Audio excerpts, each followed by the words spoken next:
बहुत से लोग खुद की ताकत से अनजान होते हैं, इसी कारण वह अपनी समस्याओं से परेशान होते हैं। मामला सर्वनगर का है। सर्वनगर के अंदर बात की जाए सड़क की, तो सड़क जगह जगह टूटी पड़ी है। नालियाँ किस तरह व्यवस्थित हैं ये आप देख सकते हैं। ये सर्वनगर की व्यवस्था है। सर्वनगर वो कॉलोनी है जहाँ पर बड़े अरमानों के साथ लोगों ने प्लॉट लिए, मकान बनवाए। ये सारे जो मकान हैं वो एक तरीके से देखने में आपको एक से लगेंगे, लेकिन सबसे बड़ी बात यह है कि ये कॉलोनी के अंदर अब तक नहीं आ पाए हैं। यहाँ पर ये बताया जा रहा है कि ये अलग अलग प्लॉट लिए गए, इन पर एक से मकान बनवाए गए, लेकिन ये कॉलोनी अब तक हैंडओवर नहीं हो पाई, जेडीए से एनओसी नहीं ले पाई। और स्थिति अब ये है कि यहाँ पर लोग परेशान हैं टूटी सड़कों से, ख़राब नालियों से।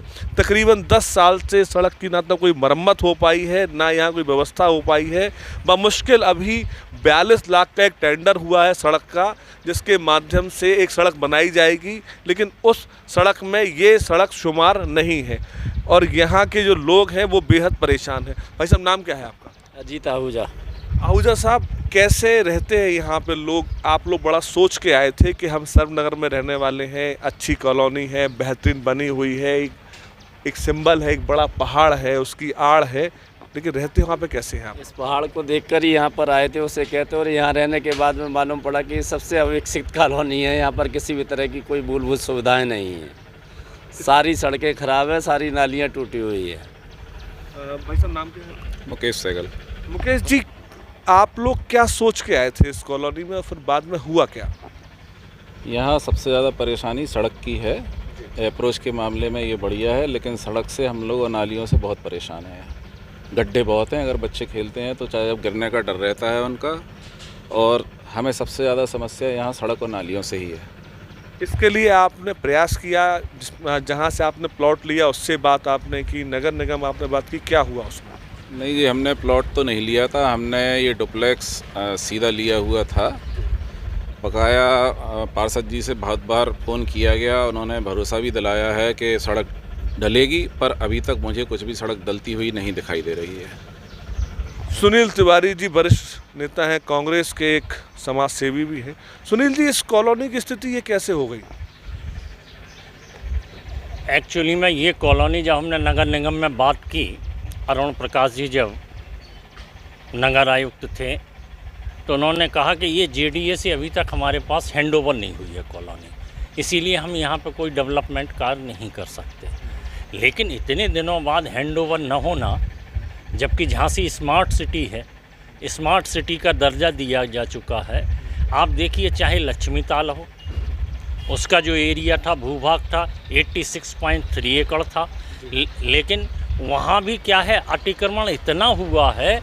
इसी ढंग से अगर हम देखते हैं तो यहाँ भी क्या है कॉलोनी के अंदर कि नगर निगम कोई काम नहीं करना चाहती है, और नगर निगम जब काम नहीं करना चाहती है तो वैसी स्थिति में वो दुनिया भर के बहाने लेती है। सुनील जी, आपके हिसाब से जिसने कॉलोनी यहाँ पर इम्प्रूव की, अप्रूव कराने की जिम्मेदारी उसकी नहीं थी क्या? सबकी जिम्मेवारी थी। अप्रूव्ड हो गई है, सारी चीज़ें हो गई हैं। जब स्मार्ट सिटी में हो गए हैं और यहाँ पे 20 साल से लोग रह रहे हैं, 20 साल से बासिंदे हैं, तो वैसी स्थिति में है क्या यहाँ पे कि जो है नगर निगम को स्वतः संज्ञान लेना चाहिए। जब हाउस नंबर अलॉट कर दिए, जैसे हमारा हाउस नंबर है 959/S/52, उमेश कंचन जी हैं, उनका हाउस नंबर है 959/S/51, जो जिम्मेदारी केवल नगर निगम की है, कॉलोनी काट रहा उसकी कोई जिम्मेदारी नहीं है। नहीं, हाँ। दिक्कत ये है कि नगर निगम ने जब हाउस टैक्स लगाया, उनने सर्वे किया, सारी चीज़ें की, तो वैसी स्थिति में नगर निगम की अब जिम्मेवारी हो जाती है। कॉलोनी वाले ने तो कॉलोनी अगर आप नगर निगम की बात करो तिवारी साहब, तो नगर निगम तो सरकारी ज़मीन पर बने मकानों के नंबर भी अलॉट कर देती है, लेकिन कॉलोनी अगर आप काट रहे हैं तो जिम्मेदारी आपकी है कि उसकी पूरी व्यवस्था आप करेंगे।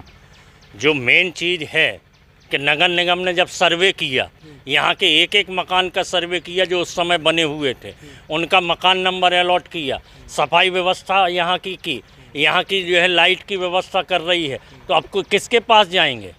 जेडीए में यहाँ पे अगर मान लो आप कह रहे हैं प्लॉट की रजिस्ट्री हुई है तो प्लॉट का डेवलपमेंट चार्ज भी जमा हुआ है। जेडीए और नगर निगम दोनों रिस्पॉन्सिबल हैं इसके लिए।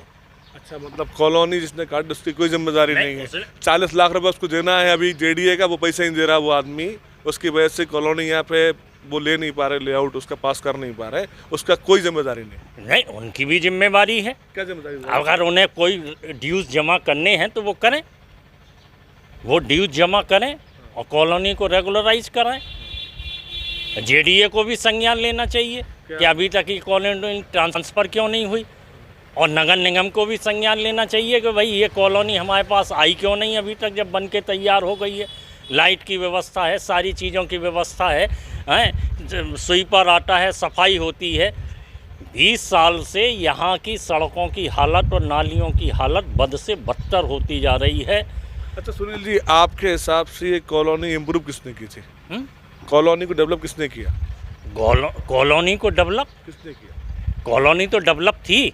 किसने शुरुआत की? ये लैंड किसकी है? लैंड एक्चुअली में ये 4-5 लोगों की लैंड थी। नाम कौन उन लोगों ने, नहीं नाम हमें याद नहीं है अभी। एक आध नाम याद है? नहीं नाम याद नहीं है। नाम एक आध दे नाम याद है कि नहीं है? हैं? एक आध नाम याद है? जो उसका चावला जी याद है? हाँ, केयर टेकर चावला जी थे। कौन चावला जी? हैं? गुरजीत चावला थे। पूरी कहानी घूमती है गुरजीत चावला के इर्द गिर्द।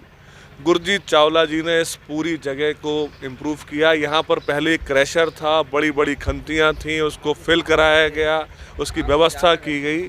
और सबसे बड़ी बात यह है कि चावला महोदय ने सर्वनगर फेज़ 2 के नाम से एक स्पेसिफिक एरिया अपने आप को दिखाते हुए उन्होंने उसको अप्रूव करा लिया, और उस कड़ी में ये सारे लोग बेवकूफ़ बन गए। इन सारे लोगों को प्लॉट दिखा के ये बाद में डेवलप कर दिया गया, इसका रीसेल भी हुआ, और स्थिति यहाँ पर जस की तस है। भाई साहब, नाम क्या है आपका? मैं डॉक्टर शील कुमार कोपरा। आप बर्डन है इधर के, क्या व्यवस्था की आपने? मैंने व्यवस्था तो क्या, एक्चुअली मैंने तो यहाँ पे प्लॉट लिया हुआ था। ये डुप्लेक्स जो है वो खुद ही बनाया है। लेकिन अभी जो बात आती है कॉलोनाइजर और जेडीए और नगर निगम 3 लोगों के बीच में, जबकि हमने अपना मकान खुद बनवाया, अपना हाउस टैक्स मैं जमा करता हूँ, डेवलपमेंट चार्ज मैंने दिया जेडीए को। तो जब मैंने यहाँ पे बनाया था उस समय यहाँ पे रोड बनी हुई थी, उसके बाद में स्वीपर आता है, सब कुछ है, लाइट की व्यवस्था है, लेकिन इसमें रोड की व्यवस्था जो है वो दिन पे दिन ख़राब होती जा रही है। उसमें हम लोगों को प्रॉब्लम है। कितने यहाँ पर डुप्लेक्स ऐसे हैं जो जेडीए से पास हैं? सभी डुप्लेक्स जो हैं वो जेडीए से पास हैं, नॉर्म्स के साथ, नॉर्म्स के हिसाब से। लेकिन काम नहीं है। लेकिन काम यहाँ पे नहीं। नगर निगम और जो जेडीए है दोनों रिस्पॉन्सिबल हैं, मैं ऐसा मानना है मेरा। नगर निगम और जेडीए दोनों ही रिस्पॉन्सिबल हैं इस बात को लेकर। नगर निगम और जेडीए ही रिस्पॉन्सिबल हैं इस पूरी व्यवस्था के। भले ही कॉलोनी किसी ने काट दी हो, किसी ने बना दी हो, कैसे भी काम कर दिया हो, लोगों को बेवकूफ़ बना दिया हो। और आज ये है कि सर्वनगर फेज़ 2 तो क्लियर है। सबसे बड़ी बात ये है कि इस कॉलोनी में आने के लिए 3 अलग अलग रास्ते हैं। उन रास्तों के अंतर्गत यहाँ पर पूरा काम होता है, वहाँ से पूरी आवाजाही होती है। फिर भी ये नगर निगम द्वारा अब तक स्वीकार नहीं किया गया है और यहाँ के लोग काफ़ी परेशान हैं। Kuldeep Awasthi, general news.